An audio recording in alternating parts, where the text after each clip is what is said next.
Yeah. Knock, knock. Who's there? Interrupting cow. Interrupting moo. Often completes people's sentences. Cannot wait for turn in conversation.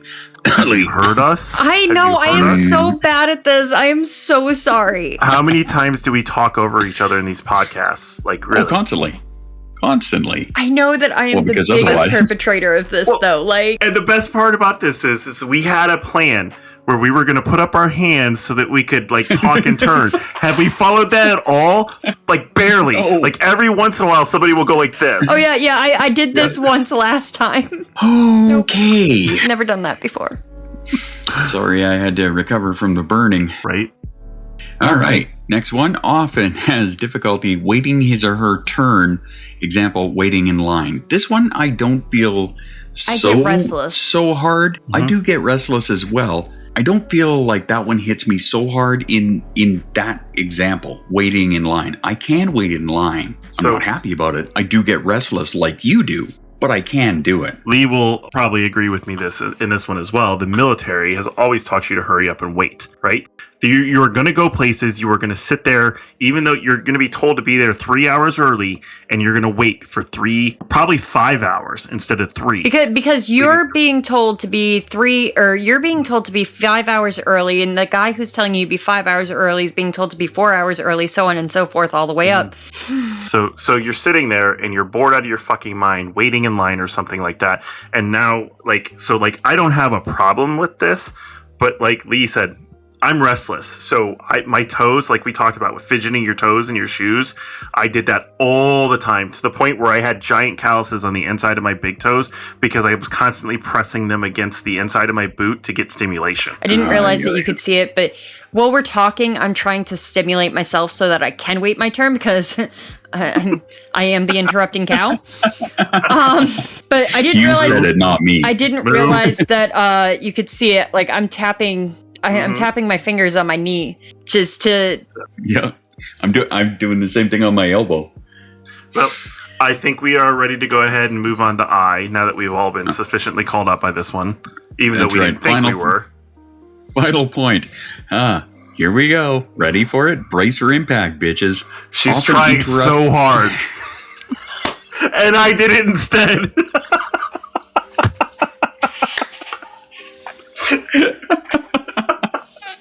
Fuck, you bit the bullet there. Often interrupts or intrudes on others. Examples, butts into conversation, games, activities, may start using other people's things without asking or receiving permission. For adolescents and adults, may intrude into or take over what others are doing. In Patrick's case, jump on top of his microphone before Lee has an opportunity to speak. So I have been introduced, I guess you could say, to this new term called utilization behavior. It's not really a new term. It's just a new to me term. And basically what utilization behavior is if we see something, we want to play with it. We want to use it, and typically for the thing that it's used for. So if I see scissors, I might want to cut some paper. If I see my phone, I might want to get on TikTok, that kind of thing. In this particular symptom under the DSM-5, it talks about may start using other people's things without asking or receiving permission, and I am a huge perpetrator of this. If somebody sets something down in front of me, fully expect me to fucking pick that up and start using it.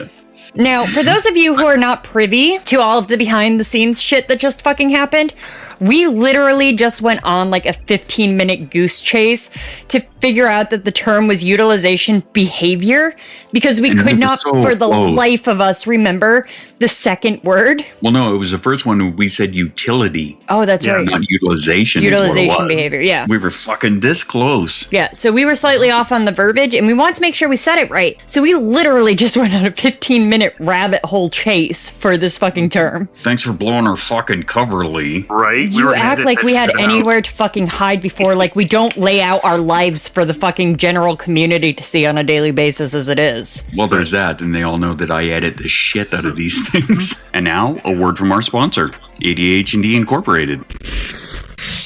You struggle with executive function. Do you have problems entering the semi-controversial state of hyperfocus? Well, ADHD Incorporated has the product for you. Hypermorphin, the first prescription energy drink for ADHD. Don't miss out on your hyperfocus in a can. Side effects may include loss of impulse control, acquiring new hobbies, becoming an expert in random facts overnight, losing hours of sleep to research, driving friends and family crazy with random info dumps, forgetting to eat, drink, or use a bathroom like a normal human being. Hypermorphin, coming to an ADHD store near you soon. So what we're going to jump into now is going to be the subtypes of ADHD, and I'm going to read all three of these for you really quickly. They're very, very short blurbs about what these subtypes are. First, you have your combined presentation, which meets both the criteria for inattention or type 1 and the criteria for type 2, which is the hyperactivity and impulsivity. And it ends by saying, are met for the past 6 months. The second one is your predominantly inattentive presentation. This is if criteria 1 is met, but criteria 2 is not met for the past 6 months. And then we have the predominantly hyperactive impulsive presentation is if criteria A2 is met, but criteria A1, which is your inattentive, is not over the past 6 months. And I think it's really important that we point out here what they are actually saying. Because if you're reading this, everything says that it has to be met in the last 6 months. And from what we now currently know about ADHD, it's a spectrum disorder. So we're free-flowing through combined presentation to hyperactive presentation, all the way to inattentive and back again. We are moving anywhere within the spectrum at any given point in time. So how the fuck are we supposed to meet something for 6 months at a time? Sorry, I was caught up with, you said free flowing. I had Tom Petty jump into my head there. So. My bad. I was going to say, I think that's why, like, you're seeing the people, like Spaz, who didn't get a actual diagnosis of a type, or combined type is just being used a lot nowadays, too. Because, you know, you represent it. Like, I know as a kid, I presented inattentive a lot, right? I didn't have the hyperactivity. And then I had structure, which reined in my hyperactivity. And I didn't think I had anything at that time because the military, you know, uses ADHD to a very good advantage. And then I got out of the military and my life fell apart because everything showed up at once. So just to clarify on what Patrick was saying, we were talking behind the scenes. Yes, sorry. Oh, it's okay. When I got my reassessment at the beginning of the year, my psychiatrist did not assign me with a primarily inattentive presentation, even though, based on the diagnostic criteria, I'm well aware that that's what I am. When I was younger, I used to be more of a combined because my hyperactive was a lot stronger. Nowadays, not so much because spectrum shift and other factors like my garbage knees keep me from being outwardly hyperactive. So I think what's really important to remember here is that the DSM-5 came out in 2013. That was a long time ago when we look at it from the point of medicine and science. A lot has changed in our understanding of ADHD. 8 years and counting. Yep. Now, we know that they're going to be updating the DSM-5. We don't know when the fuck this is going to happen. Not soon enough. Not soon enough, indeed. So I wouldn't be surprised that when the DSM finally is updated and they get around to ADHD, that we see it kind of change and get this makeover into more of a spectrum disorder, where a person does have the ability to move within the spectrum from inattentive to combined to hyperactive at any given point in time. So long as you meet X number of criteria from either of these, then you are ADHD. Even if they said it was 12 or 10 for an adult, that would still qualify it somewhat compared to what they have now. Yeah, I think so. What it's saying here is that when this book was written in 2013, they didn't view this as being on a spectrum at all. They were very rigid that you were either inattentive, hyperactive, or you presented it as both. And for people like me, I got my diagnosis and I have combined presentation written down as an actual subtype. So do I. I don't. I feel left out. So in 2013, you had to present as one type for 6 months, or a combination of both for 6 months. And you would get this subtype assigned to you. What we're seeing now is more cases like Spaz, where doctors are starting to view this more as a spectrum disorder that allows you to move within the spectrum, and that subtypes aren't really a thing that we have to be overly concerned about. Now, does this mean that it's not a good idea to know the subtypes for ADHD? No, absolutely not. There will be a test later. Is this saying that somebody cannot be mostly hyperactive and not lean into inattention? Not at all. It's a spectrum. So even within that hyperactivity, you're still going to have some wiggle room that you're going to have to move within that hyperactivity. Some things may bother you more days than others. Exactly. And think about it like this. Like, okay, so when I was working at the steel mill, my hyperactivity was not presenting as much because I was doing things that catered to my hyperactivity. So it was not having an impact on my life because I had an environmental factor that was were helping me. So my inattentive showed really bad through that, but not my hyperactivity. Then I moved to a sales job, and holy crap, my hyperactivity became a massive problem. To touch on to psychiatrists evolving in their thought, when I got my reassessment at the beginning of this year, I did not get assigned, even though I'm well aware, going based off the diagnostic criteria, that I am a predominantly inattentive presentation. I was not given that designation when I got reassessed. And also, when my daughter got her assessment a month later, her podiatrist did not assign her a presentation. At least not that I know of. He may have it on the paperwork, and I could be mistaken here, but... Her podiatrist? Her foot doctor? Podiatrist? Her pediatrician? Where the fuck did I... Podiatrist? Why the God fuck damn it, would I wasn't even recording! Not a foot doctor. No, her pediatrician is a younger man, and I think that's that he leans into the experience with it because his wife and son both have it as well. Like, he never gave us an attentive, hyperactive, or a combined, even though I'm pretty sure she's in combined. Maybe he didn't think it was important. Maybe he thought I was an idiot. Who knows? I mean, he wouldn't be wrong, but... Oh, hush you.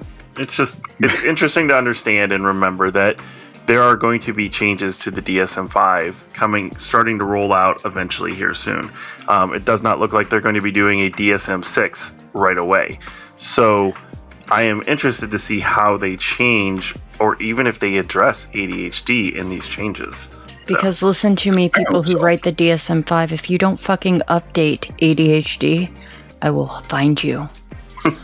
And I will mom voice you. Because that is probably the biggest, baddest thing I have in my fucking arsenal right now. She will do far worse than Liam Neeson ever will. She will guilt you. I will find you. I will take your DSM and I will update it for you. Listen, I'm not mad. I'm just disappointed. I was waiting for that one. There Stop we that go. right now. All right. No. Okay. You know what? No. There will be none. You don't get to do that to our followers. No. Because the guilt is already rolling in on me, and I didn't even do anything. Just fucking knock it off. Hi there. I have a question for you. Have you ever not been able to do the thing? Like you want to do the thing, but you can't do the thing? Hi there. I'm Willie Everdoit from ADHD Incorporated, and I'm here to tell you all about executive dysfunction. Now available in 3 amazing flavors. There's the regular I can't do the thing, extra spicy you can't make me do the thing, and all new diet somebody's gonna give me shit for not doing the thing. But wait, there's more. Order now and you'll get 2 free samples of rejection-sensitive dysphoria and imposter syndrome. What a sweet deal. Operators are standing by. Call now. So there was one other part about the DSM that I think should be discussed. And as I was telling these two behind the scenes, the reason I want to touch on this is because so many ADHD deniers believe that ADHD is one of those things that can be cured, whether it can be cured through meditation or magic potions. And there's some very specific wording in this that I think is important. This is a note that is supposed to go into any diagnostic criteria in like follow-up diagnoses and stuff like that, where you specify if somebody is in partial remission. Now, the note says that when full criteria was previously met, fewer than the full criteria have been met for the past 6 months, and the symptoms still result in impairment in social, academic, or occupational functioning. So, what I want to clarify here is that this is partial remission and that there is no note for full remission because ADHD is not something that can be cured. Stop trying to sell me your potions, Magic Man, because they ain't gonna help.